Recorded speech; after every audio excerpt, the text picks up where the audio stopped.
ভাই, সময় নাই। এমন একটা অবস্থা যেন সময়টা আমাদের সবচাইতে বড় শত্রু।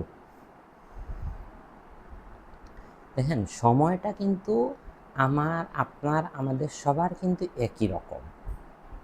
সবার জন্য 24 ঘন্টায় একদিন। এখন প্রবলেমটা হলো এই সময়টাকে আমরা কিভাবে ব্যয় করতেছি, এইটার উপর ডিপেন্ড করতেছে। দেখেন, বিল গেটসের জন্য যেইভাবে 24 ঘন্টায় একদিন, আমার জন্যও 24 ঘন্টায় একদিন, আপনার জন্যও 24 ঘন্টায় একদিন। তাহলে আসলে সময় নাই কেন? সময় আসলে নাই হওয়ার কারণটা হলো আমরা কি করতেছি, কোন কাজ করতেছি, কিভাবে সময়গুলাকে নষ্ট করতেছি, এই বিষয়গুলোকে আসলে আমরা ফোকাস দিই না। 24 ঘন্টায় কেউ কেউ হয়তো $1,000,000 ইনকাম করতেছে, আবার 24 ঘন্টায় হয়তো কেউ 24টা সমস্যা তৈরি করছে। এটা এক কথায় আসলে পুরোটা ডিপেন্ড করে আপনি কিভাবে সময়টাকে ব্যবহার করছেন।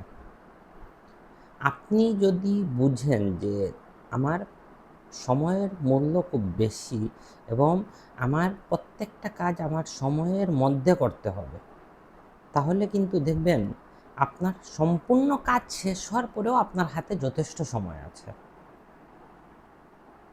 আমরা এক এক সময় বলি উঠে, কাজের এত চাপ, সময় কোন দিকে চলে যায় বুঝি না। আসলে কাজের চাপ না, এই চাপটা আপনি নিজে নিচ্ছেন। কারণ কি, আপনি বুঝতে পারতেছেন না যে আপনি কোন সময়ের মধ্যে কোন কাজটা করতে হবে, কনসিস্টেন্সি বজায় রেখে কোন কাজটা একসাথে একদম কমপ্লিট করতে হবে। এই জিনিসটা আপনি না বুঝার কারণেই আপনি নিজের উপরে চাপটা নেন, আর দিন শেষে বলেন সময় পাই নাই। এই সময় পাই নাই কথাটা আসলে একদম ভুল একটা কথা। সময়কে সঠিকভাবে ব্যবহার করা শিখুন। আমি সবসময় একটা কথা বলি, রাতে ঘুমানোর আগে আপনি একটা কাগজে লিখে ফেলুন যে আগামীকাল আপনি কোন 3টা বা 5টা 4টা কাজ সর্বপ্রথম করবেন।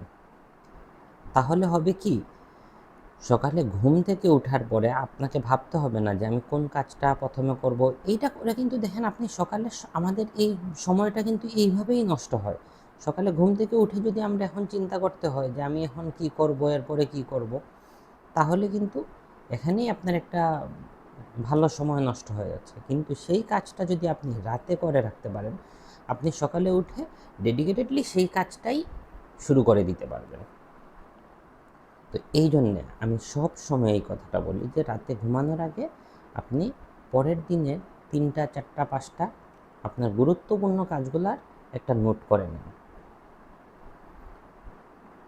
তারপর যেই সমস্যাটা হলো যে আমরা কাজ করতে যাই, কাজ শুরু করি, কি করি, অল্প একটু করে এখন একটু চা খেতে হবে, এখন একটু বাইরে যেতে হবে, অথবা একটু ফেসবুক স্ক্রল করতে হবে।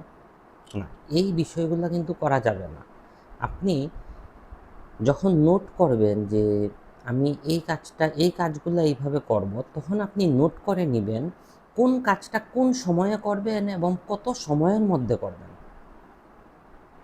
তাহলে দেখবেন আপনার পুরো বিষয়টা একটা লিমিটের মধ্যে চলে আসছে যে না, আমার এই কাজটা এই সময়েই করতে হবে এবং এই টোটাল টাইমের মধ্যে আমার এই পুরো কাজটাকে কমপ্লিট করতে হবে।